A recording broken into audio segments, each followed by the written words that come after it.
Well, would you look at that? A soapbox. Or I guess it's more of like a vintage gunpowder box, but it'll work. Now, this video may not be perfectly timely considering we are confronted with a new headline of horror every day resulting from the actions of our country's leaders, or maybe more accurately, the inaction of our leaders as far as protecting our rights goes. But I digress.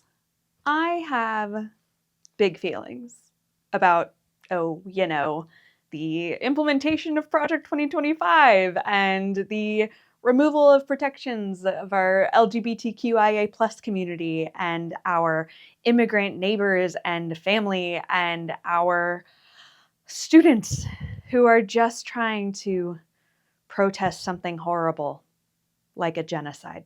And I recently realized that those feelings are basically in alignment with the balanced portrayal of both bafflement and a little bit of, yeah, we saw this coming, little yeah, I told you so, that is found in this well-known scene from Revenge of the Sith.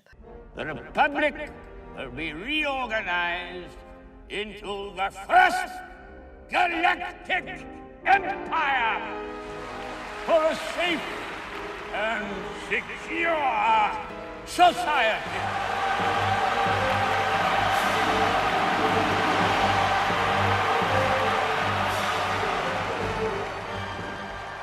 So this is how liberty dies, with thunderous applause.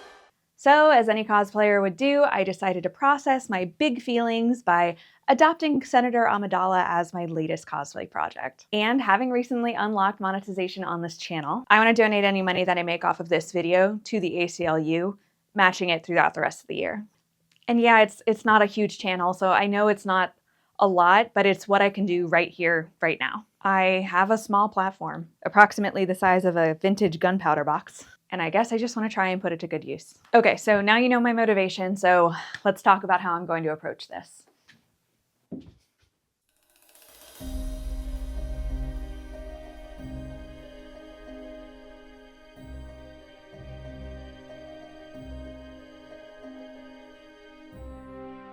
Looking at the full Padme costume, I knew I needed to start with a voluminous skirt, which I made out of a textured crushed velvet. I'm pretty sure this was an upholstery fabric, and it was very heavy, but to me it feels more accurate. Padme sort of carries herself like she's physically carrying the weight of the welfare of her people on her shoulders, but, with poise. Also, this was the most cost-effective velvet I could find online that still looked good and didn't put money into the pockets of billionaires.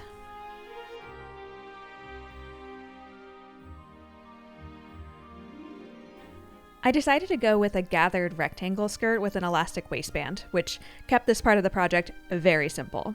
Another reason I tackled it first. Everyone loves the serotonin hit of checking something off a list, right? Not just me?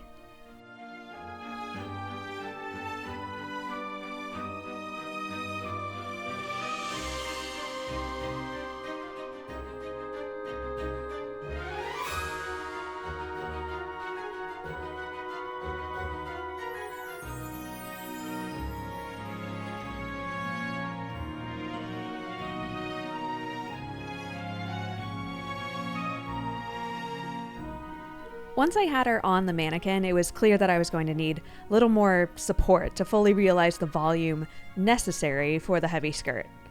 And while I probably should have gone with like a sturdy hoop skirt, I already had this multi-layered tulle petticoat, so I just cut the train off and called it a day.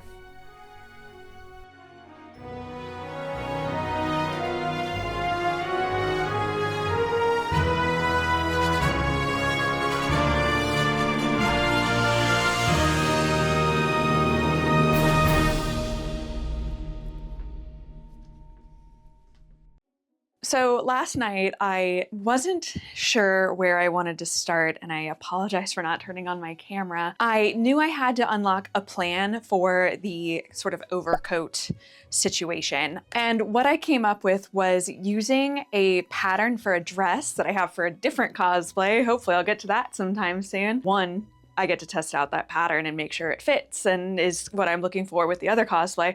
But for this one, with just a few small tweaks, I think it's going to actually end up being pretty much perfect. So I built this pattern using sewist.com, not sponsored, but a platform that I was interested in trying out. And so far, so good. Using this pattern as a base, I realized that one, I want to lengthen the sleeves a little bit, just a couple inches, literally 2, maybe 3, and kind of shorten the cuffs just a little bit.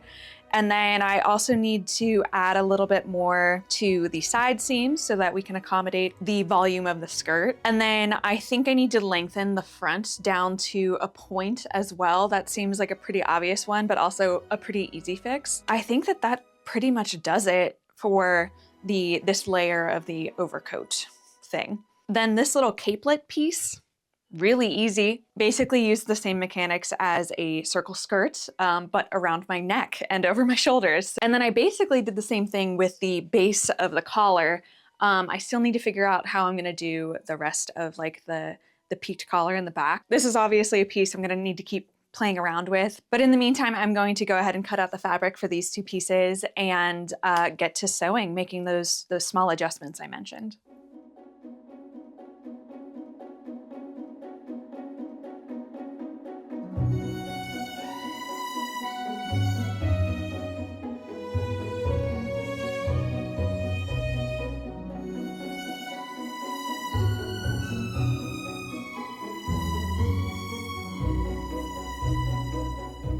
Creating this sewist.com pattern was really simple. It sort of just walked me through the prompts until I got the shape of the dress that I was looking for, which of course ended up doubling for this overcoat. I chose to use this satiny fabric, which I got at Joann's, RIP, and as you may know, they display their fabrics folded and rolled up. So I only saw the backside of the fabric and I was like, oh, perfect. And it wasn't until I got to the cutting counter that I realized it was a satin sort of vibe, but I was too committed at that point. So the inside of the overcoat is very shiny, which is fine, because the outside is about as close to perfect as I could get it.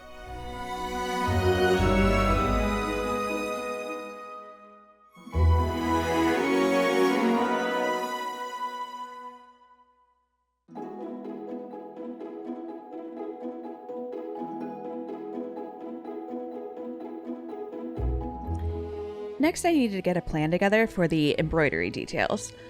I started by mapping out the size of the front panel.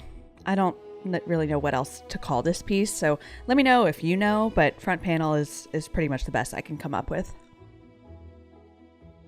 The front panel of the costume, as well as the capelet, is a different velvet material, which was another Joann's purchase. I used some muslin to sort of map out the size, and then I repurposed it as a sort of lightweight interfacing for the panel. I knew it would need just kind of a touch more structure to it. Plus, it made mapping out the embroidery way easier on the light colored fabric than on the dark purple fabric.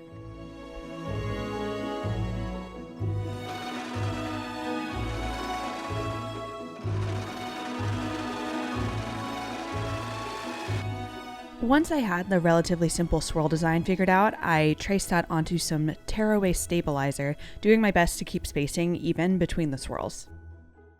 Then I positioned it on the side of the panel, leaving enough seam allowance for when I go to add lining. Then I got out my free motion presser foot and got to embroidering.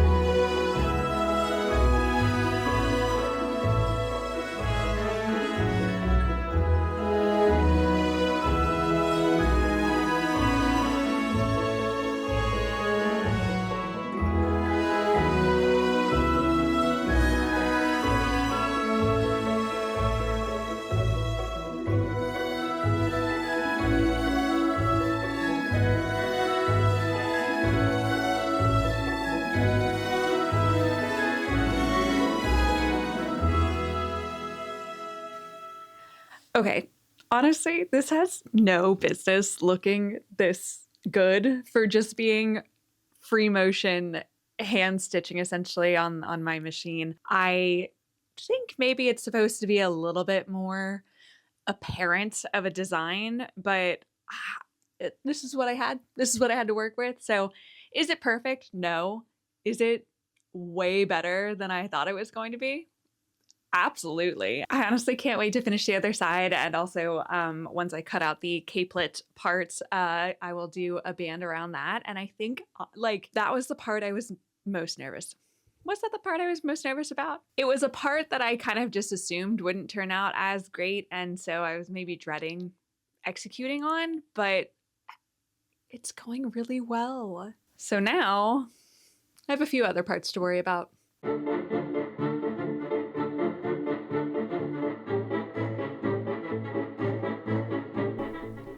The headpiece is a part of this cosplay that I just sat down and did, which as a planer is not how I typically work through this stuff, but since I wasn't about to go fix my 3D printer, I used some craft foam I already had in my stash to scribble out the shape and then cut two sort of crescent moon shapes, one of which I trimmed so it would be just a bit smaller. And then I scored the pieces to, of course, improve the adhesion when I glued them together.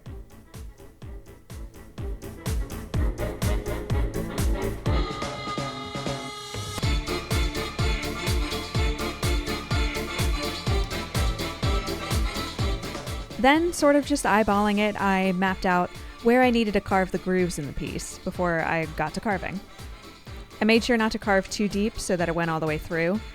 I ended up duplicating this process for the back too, so 3 crescent moon shapes in total, glued together and then carved to match the headpiece in the film. With a coat or two of Plasti-Dip, I was ready to paint. But first, let's cut some more fabric.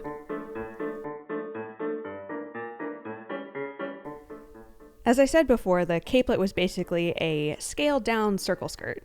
Though, if I were to do this again, I would probably opt for more of a 3/4 or even a half circle skirt instead. It ended up being just too much fabric and kind of got hard to get it to lay right.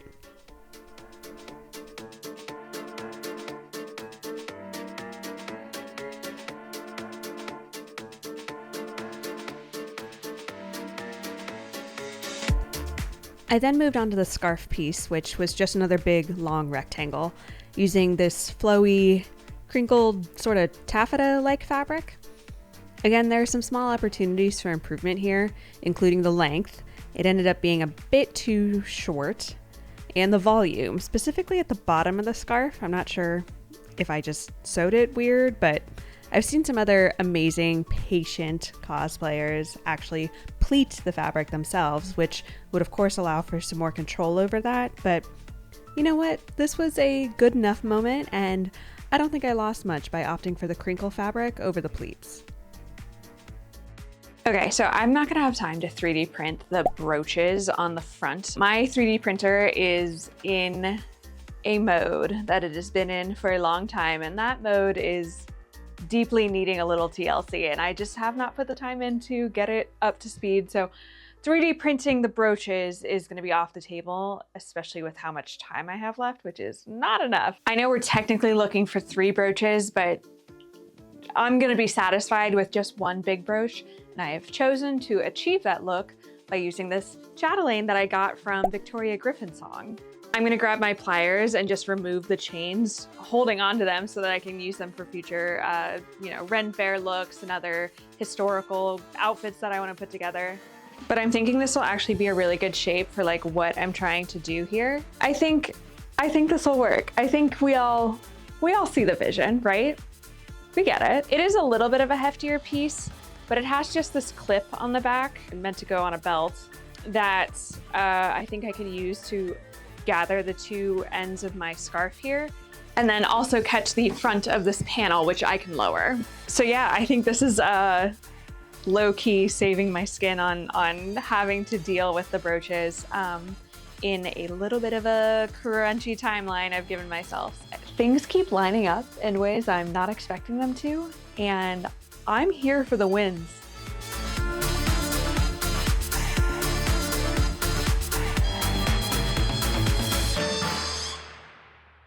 So I have been sort of taking my time with this cosplay, just working on it slowly as I continue to process whatever fresh hell the news has for me each day. I wasn't even sure I really wanted to turn this project into a video for you, but it turns out I've kept the camera handy enough and I think we can pull this off. And I've given myself a deadline.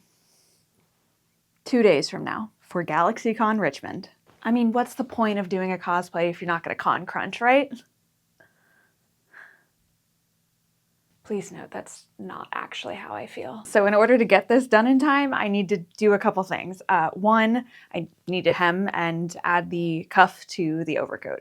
Should be easy enough. Two, I need to add a sort of lining or just a back cover to this front panel piece, which I have finished the embroidery for. I am still so excited that this turned out so well. Speaking of embroidery, the next thing I need to do is add the same embroidery detail along the sort of bottom edge of this capelet, and then I'm going to need to line that as well. I also need to sort of finalize the design for like the upright part of the standing collar, and then wrap the foam in fabric and add a little button. I also need to figure out how to attach all of these pieces so they don't move around while I'm wearing them, specifically with this scarf piece. And then I just need to paint the headpiece and style the wig, and that's it. No problem. Let's get to work.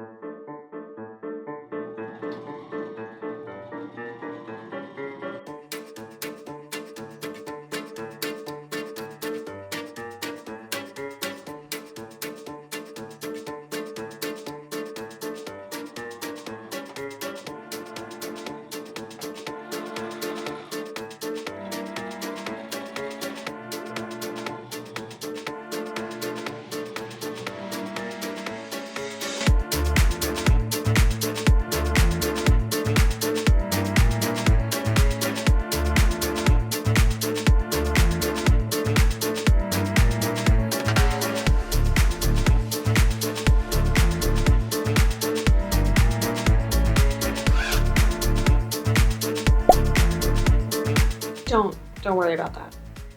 It's gonna be covered, who cares?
All right, I'm gonna need you all to get real cool with using hot glue for everything really fast. That was my main method for covering the collar in the leftover satin fabric and adhering the two pieces of the collar together. It's super scrappy, but you know what? It worked, and it worked really well. If only I had taken the time to actually size the standing collar correctly. It definitely came out pretty close to the right height, but definitely not wide enough.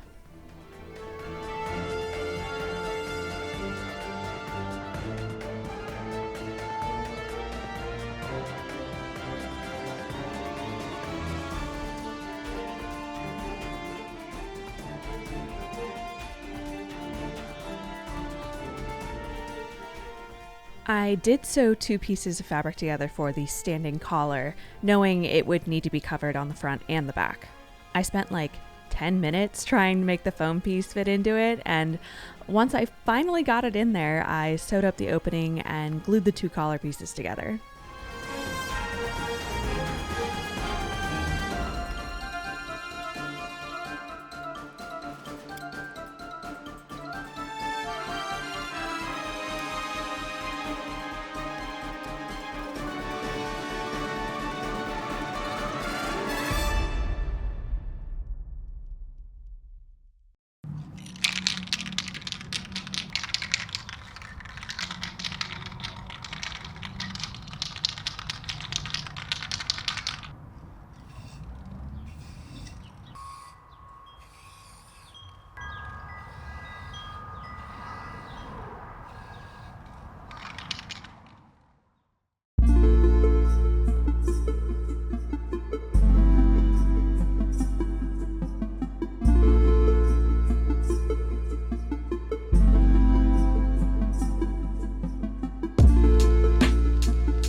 Okay, it's 1 a.m.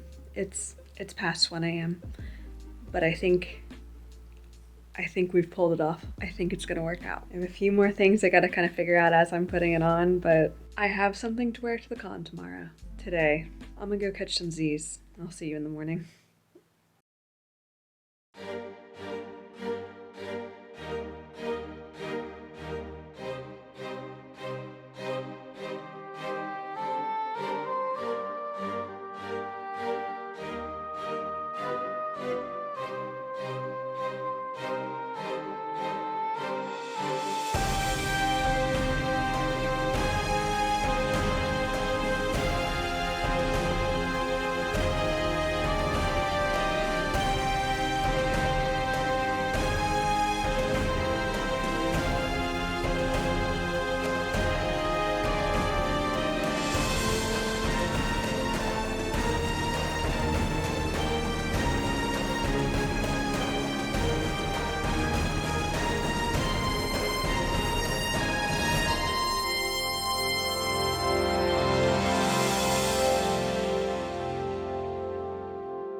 Okay, gang, I'm actually really proud of this cosplay.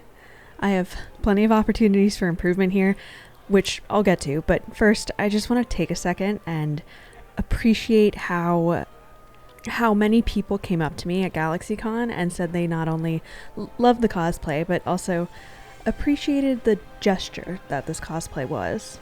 I was just so glad that people got it, you know? And I felt like I was surrounded by people who not only shared the sentiment that I was trying to convey, but also acknowledged my processing of my big feelings through the art of cosplay. I don't know. I felt seen and in community, if that makes sense. And I'm so grateful. Oh, and I'm of course super grateful for darling husband for joining me at the convention. Alex, thanks for helping.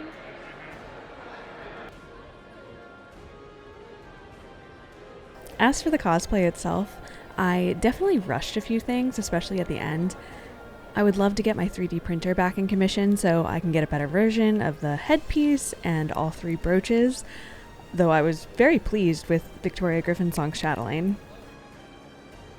I also need to make the collar wider and maybe see about reducing the amount of hot glue I had to resort to in my rush to get everything done. And I gotta get a hoop skirt. I got so sweaty in all those layers of tulle. But pretty much all of the big pieces were there, and she's definitely recognizable.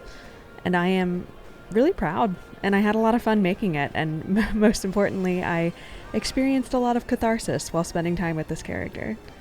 And if you had as much fun as I did, or found this as cathartic as I did, it would mean the world to me if you would like and subscribe. And if you do, I will see you in 2 weeks for my next video. Take care!